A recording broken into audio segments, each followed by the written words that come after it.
Country delight బఫేలో milk start చేసాము. First పిల్లలకి ఇచ్చినప్పుడు కానీ, మేము పెరుగు తిన్నప్పుడు కానీ, మేము చిన్నప్పుడు తిన్న ఓల్డెన్ డేస్ గుర్తొచ్చాయి మాకు. మీగడ కూడా పాలు కాచాక మీగడ బాగా రావడం, అప్పుడు మా చిన్ననాటి రోజులు గుర్తొచ్చాయి అన్నమాట. American vice president JD Vance తన భార్య ఉషా వాన్స్ను మతం మారమని ఫోర్స్ చేస్తూ ఉన్నారు అంటూ పెద్ద ఎత్తున ప్రచారం జరిగింది కదా sir. Usha Vance Hindu, JD Vance Christian. So Hinduism నుంచి క్రిస్టియానిటీకి మారమని ఒత్తిడి చేస్తూ ఉన్నారన్న వార్త నేపథ్యంలో నెటిజన్లు జేడీ వాన్స్ మీద విపరీతంగా ట్రోలింగ్ చేశారు సార్. అదే జేడీ వాన్స్ ఈ వార్తల్ని ఖండించారు. అటువంటి ఫోర్స్ ఏమీ లేదు, తన ఇష్టమే మతం విషయంలో అని చెప్పి. మతం మారడం అనేది తప్పు కాకపోవచ్చు, అసలు ఏంటి సార్ ఈ వివాదం? ఆయన ఏంటంటే చార్లీ కర్క్ ఇటీవల కన్జర్వేటివ్ ఐడియాలజీగా ఆయన చార్లీ కర్క్ పెద్ద ప్రొపగండిస్టు, ఆయన హత్య గురయ్యాడు. ఆయనకు స్మారకార్థం జరిగిన ఒక యూనివర్సిటీ మీటింగ్లో జేడీ వాన్స్ మాట్లాడాడు. ఆ వీడియోలు కూడా మీకు అంతటా సర్క్యులేట్ అవుతున్నాయి. ఈవెన్ జేడీ వాన్స్ లేటెస్ట్గా ఇచ్చిన ట్వీట్ కూడా ఉంది మీకు ఎక్స్లో చూడండి. సో జేడీ వాన్స్ ఆ ప్రోగ్రాంలో చార్లీ కర్క్ ట్రంప్కు ఐడియాలజీ ఒక రకంగా 31 ఇయర్సే కానీ యంగర్ పాపులేషన్ను యూనివర్సిటీస్లో చదివేవారు మొదటి నుంచి కూడా లిబరల్ డెమోక్రాట్లకు అనుకూలం. సో అక్కడ కన్జర్వేటివ్ రిపబ్లికన్లకు అనుకూలంగా మార్చడంలో ఈ టర్నింగ్ పాయింట్ యుఎస్ఏ అనే సంస్థ పేరిట చార్లీ కర్క్ ఒక పెద్ద పాత్ర పోషించాడు.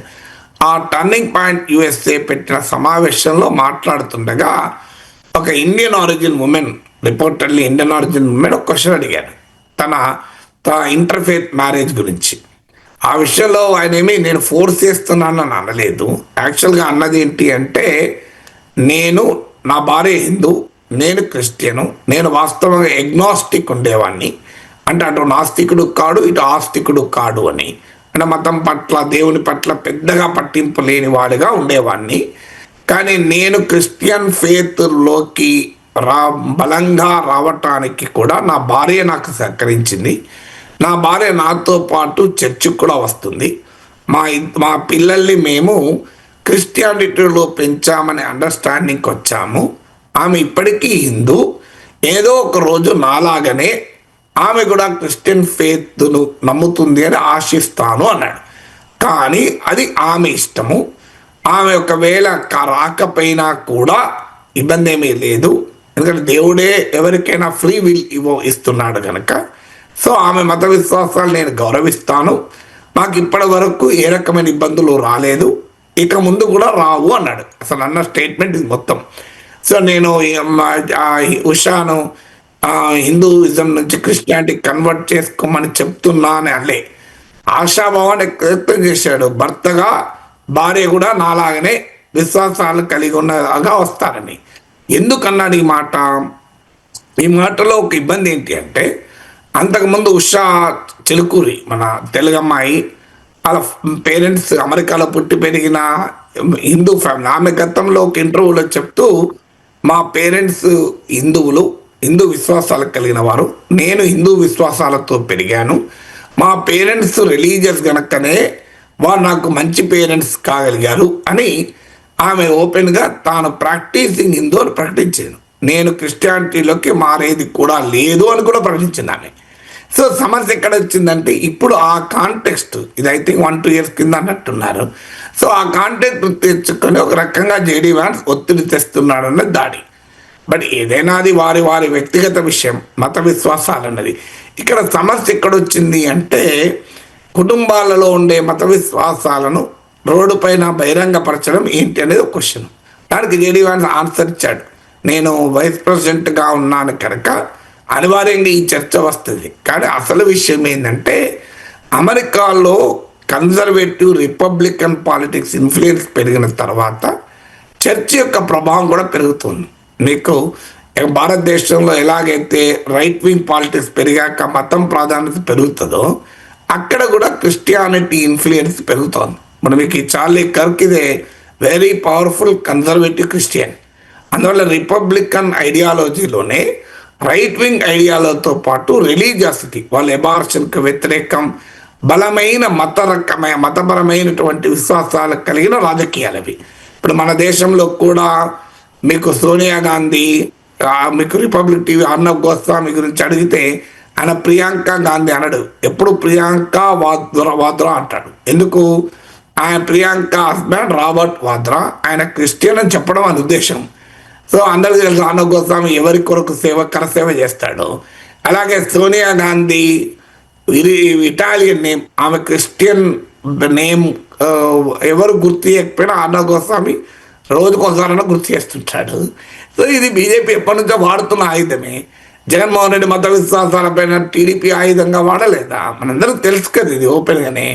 సో అందువల్ల భారతదేశంలో పొలిటీషియన్లు ఎలా ఉంటారో అమెరికాలో కూడా పొలిటీషియన్లు అలాగే ఉంటారు. Politician is politician. ఎందుకంటే అమెరికాలో మీకు Republican party voter base white Americans, అందులో రిలీజియాసిటీ ఎక్కువ ఉన్న, మత విశ్వాసాలు ఎక్కువగా ఉన్న కన్జర్వేటివ్ క్రిస్టియన్ ఓటర్ ట్రంప్ గట్టి follower. So Republican party follower. JD Vance ఏంటంటే ట్రంప్ మధ్యలో పోయినా ఆయన వయసు రీత్యా నేనే ప్రెసిడెంట్ అవుతాను కూడా పేర్కొన్నాడు ఈ మధ్య. ట్రంప్ తర్వాత JD Vance president of United states contest చేయాలని.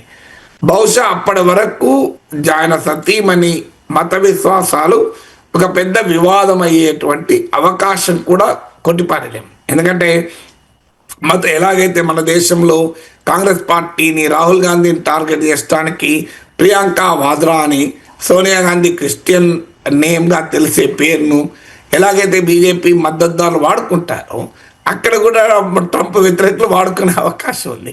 ఎందుకంటే మేక్ అమెరికన్ గ్రేట్ అగైన్ అనే ట్రంప్ సిద్ధాంతాన్ని JD Vance is now the spokes person.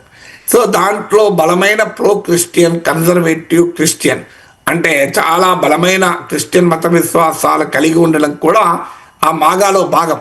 So make America Christian again కూడా అందులో భాగం మాగాలో.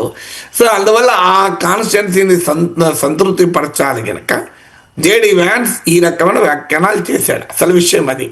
ఎందుకంటే ఇప్పటికే జేడీ వ్యాన్స్ను వ్యతిరేకించేవారు ఆ రకమైనటువంటి అంశాన్ని, ఆయన భార్య ఆరిజిన్, ఎందుకంటే ఇప్పుడు రిపబ్లికన్లు ఇమ్మిగ్రేషన్కి వ్యతిరేకంగా పెద్ద యాక్టివిటీ చేస్తున్నారు ట్రంప్ నుంచి జేడీ వ్యాన్స్ కూడా. మరి జేడీ వ్యాన్స్ సతీమనే ఇమ్మిగ్రెంట్ ఆరిజిన్. సో అందువల్ల అందులో Asian American, Indian American origin. So already అమెరికాలో ఇది పెద్ద డిబేట్గా నడుస్తుంది. ఇప్పుడు మన దేశంలో ఎలాగైతే మైనారిటీలపై నడుస్తుందో అక్కడ కూడా అలాగే నడుస్తుంది. ఆశ్చర్యం ఏముంది మీకు? అందువల్ల ఆ పాలిటిక్స్కు అంటే జేడీ వ్యాన్స్ రిప్రజెంట్ చేసే పాలిటిక్స్కు జేడీ వ్యాన్స్కున్న పర్సనల్ ఫ్యామిలీ బ్యాక్గ్రౌండ్కు మధ్య ఇన్కాంగ్రుయెన్సీ అంటారు, అంటే అసంబద్ధత లేకుండా ఉంది. ఆయన పాలిటిక్స్ ఏమో conservative Christian white American politics. ఆయన మత విశ్వాసాలు, ఆయన ఫ్యామిలీలోమో భార్య Hindu, proclaimed practising Hindu with an Indian American origin. So ఈ కాంట్రడిక్షన్ ఆయన ఎలా ఎక్స్ప్లెయిన్ చేయాలనే తపనలో భాగంగా ఆయన చాలా జాగ్రత్తగా అటు తన భార్య మత విశ్వాసాలకు రెస్పెక్ట్ ఇస్తున్నా అంటూనే తాను క్రిస్టియన్ అని చెప్పుకోవడమే కాదు, తన భార్యను కూడా క్రిస్టియానిటీలోకి తీసుకొచ్చడానికి తాను ఆసక్తితో ఉన్నాను అన్న మెసేజ్ పంపుతూ తన పిల్లలకు కూడా క్రిస్టియన్స్గా పెంచుతామని పేర్కొన్నాను. అంత అవసరమే ఉంది? నిజంగా చెప్పాలంటే ఆ క్వశ్చన్ అడిగితే నీట్గా చెప్పచ్చు. మాది ఇంటర్ఫేత్ మ్యారేజ్, మేము ప్రపంచంలోనే టాప్ యూనివర్సిటీలో ఒకటైనా యూనివర్సిటీలో చదువుకునే సమయంలో కలిసాం, మాకు మధ్య అగ్రిమెంటు, ఎవరి మత విశ్వాసాలని వారు రెస్పెక్ట్ చేయాల్సిందే, చేస్తూ ఉంటామని చెప్పి వదిలేయచ్చు. కానీ ఆయన ఇంకో అడుగు ముందుకేసి మా పిల్లల్ని క్రిస్టియన్స్గా పెంచడానికి నేను ఉషా అంగీకారానికి వచ్చాము, నా భార్య కూడా రేపో మాపో భవిష్యత్తులో రేపో మాపో అనలేదు క్రిస్టియానిటీ చేపడుతుంది, నాతో పాటు ప్రతి సండే ఆమె చర్చికి వస్తుంది. ఇవన్నీ ఎందుకు చెప్పాల్సి వచ్చింది? మరి నాకు చెప్పినప్పుడు నేను నా భార్యతో పాటు టెంపుల్ కూడా పోతాను అనొచ్చు కదా, అనలే కదా. అంటే ఏకపక్షంగా తన మత విశ్వాసాలని హైలైట్ చేస్తూ భార్య మత విశ్వాసాలని తక్కువ చేసి చూపెట్టే ప్రయత్నం చేశాడు. అది సహజంగానే వ్యతిరేకత కారణమైంది. తీవ్రమైన వ్యతిరేకత వచ్చాక ఇప్పుడు జేడీ వ్యాన్స్ మళ్ళీ వివరణ ఇచ్చాడు. నా భార్య హిందూ, ఆమె మతం మారాలన్న ఆలోచన ఆమెకేమీ లేదు, ఇది అనవసర వివాదము, క్రిస్టియానిటీ పట్ల వ్యతిరేకతతో చేసే ప్రచారము అని ఖండించాడు. అసలు ఎందుకు ఖండించాల్సి వచ్చింది? మళ్ళీ మన ఇండియాలో కూడా అమెరికాలో కూడా ఇండియన్ అమెరికన్లు very influential. So Indian American చాలా ఎక్కువ మంది పోటీ చేస్తుంటారు. నిన్న నేను ఆస్టిన్లో ఒక మీట్ అండ్ గ్రీట్ ప్రోగ్రాంలో meet and greet with professor Nageswararao కార్యక్రమం పెడితే వెళ్ళాను. అక్కడ కాంగ్రెస్కు పోటీ రిపబ్లికన్ పార్టీ క్యాండిడేట్గా ప్రయత్నిస్తున్న వారు వచ్చారు.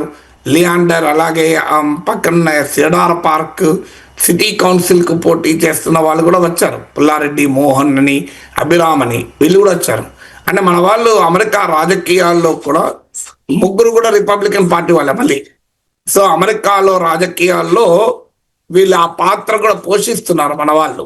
సో ఆ పాత్ర పోషిస్తున్నారు కనుక అమెరికాలో కూడా Indian American population, Hindu American population యొక్క ప్రాధాన్యత కూడా పెరిగింది.